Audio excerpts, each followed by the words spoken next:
Hello, and welcome to the Information Literacy Faculty In-Service, Module 3. We will be using handouts 2, 3, 4, and 5 for this module.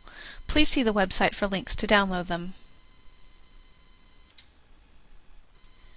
Now that the roles for information literacy instruction have been delineated, let's talk about how faculty and librarians can work together to create effective assignments that include information literacy. The faculty members are experts in their subject areas and should lead the student's path to knowledge. The Learning Resource Center librarians are trained to locate information on multiple topics and are experts in research and information literacy. The student's pathways to becoming information literate should be seamless.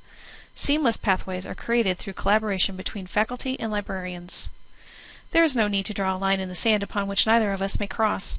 We can absolutely work together to create stellar assignments that teach information usage. Faculty carries subject content responsibility, while the librarian carries the search process responsibility. Collaboration marries content with process to create an educated, knowledgeable, and skilled graduate and citizen. Ross Todd, Associate Professor at Rutgers University in Library and Information Science, and the Director of the Center for International Scholarship in School Libraries, defines information literacy as students being able to find the good stuff and to know how to use it. He maintains that information is either transportable or transformational, which means it creates a new product. One of our goals in teaching information literacy skills is to get students to take information from one to the other, from being able to cut and paste the information into a paper and forgetting it, to synthesizing the information into their knowledge base and using it in their future career and their life.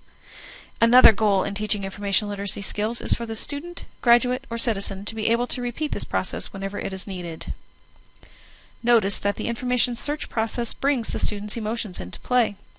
This is important because there is no learning until there is uncertainty. There has to be a tilt moment for there to be an effort to bring things back to equilibrium. Also, this picture of the search process highlights the importance of student services as a part of the information literacy collaborative team. Students begin to feel unsure of themselves, and they sometimes need reassurance that it is a normal part of the learning process. This process was originally formulated by Carol Kuthau of Rutgers.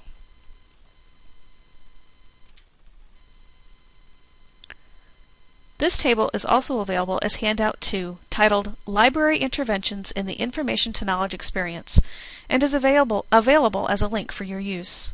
Please refer to it while viewing this slide. This table can be used to determine what each party in the collaborative team will do to create the seamless process of learning for the student. It was created by Ross Todd, Associate Professor at Rutgers University.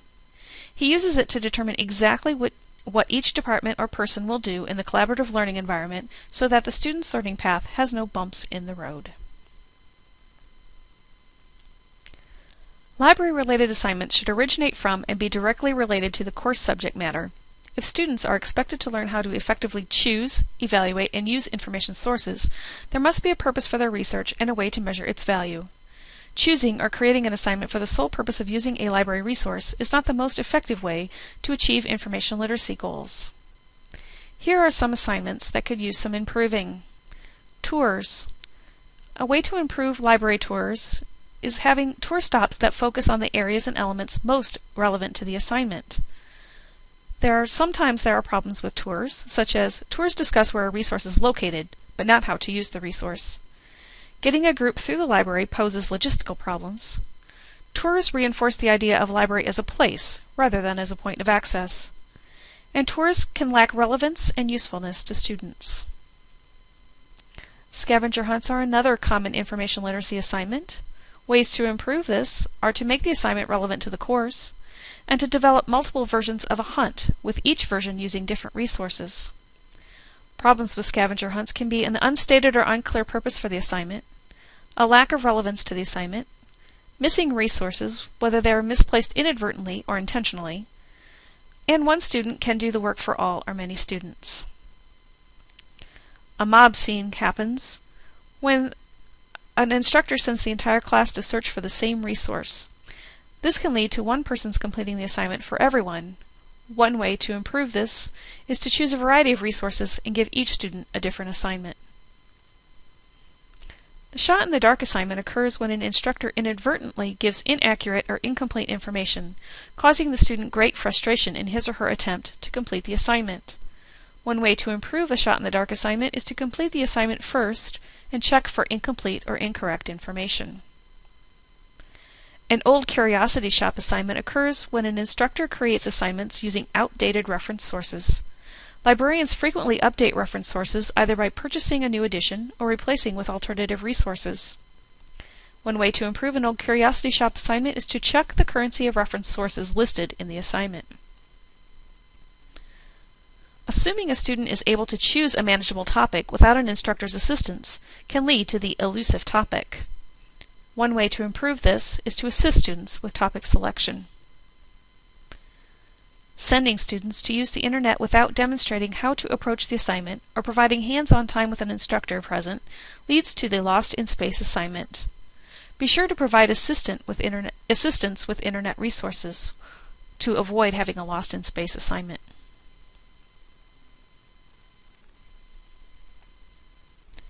Information literacy activities incorporated into your independent learning plan address core information literacy skills. Activities place information literacy education in the context of the discipline, thereby deepening students' understanding of information literacy within their chosen fields, and it engages faculty by making them partners in information literacy instruction.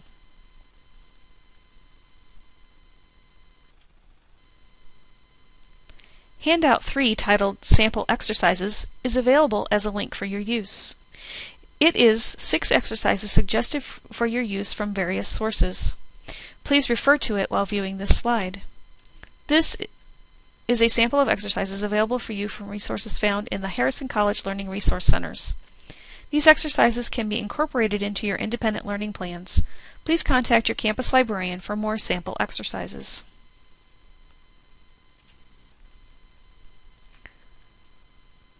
Handout 4, titled Information Literacy Rubric, is available as a link for your use. Please refer to it while viewing this slide. This is an example of a rubric from Delaware Technical and Community College Library's website. The rubric separates the competency standards for information literacy from the competency standards for class material in any given assignment. Doing this allows the instructor to grade for the content of the assignment as well as how well they grasp the information literacy component of it.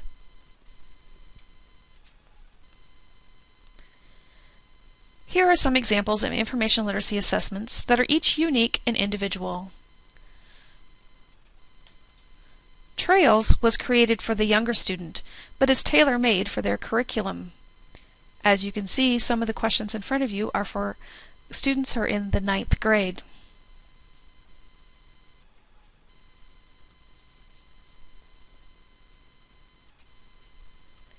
The network of Illinois Learning Resources and community colleges created the next assessment example as a way to provide standardized information literacy instruction throughout the state.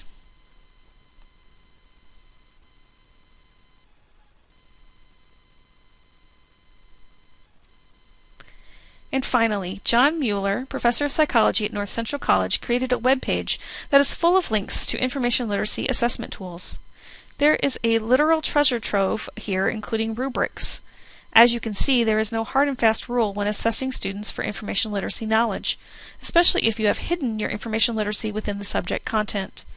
These assessments, and many more, are available online and are for you to use in determining how to assess your own students for the skills taught. We are very excited to announce the new information literacy class to begin in September 2010. This course provides an introduction to techniques of information retrieval and information evaluation. Students will develop and demonstrate the skills needed to locate and critically evaluate information, to think critically about research strategies, and to apply these concepts to research using library resources. This course provides lifelong learning skills necessary for problem solving through the effective use of information. The course will be taught by instructors with a master's degree in library science.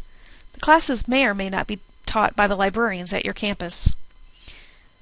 This class will give faculty more time to focus on subject matter. A librarian does not need to attend a class to cover basic information literacy skills, but can be invited into the classroom to focus on a specific area of need. This class will give faculty an opportunity to provide assignments that strengthen information literacy skills and subject matter comprehension. This class provides librarians more time to instill the basics of information literacy skills.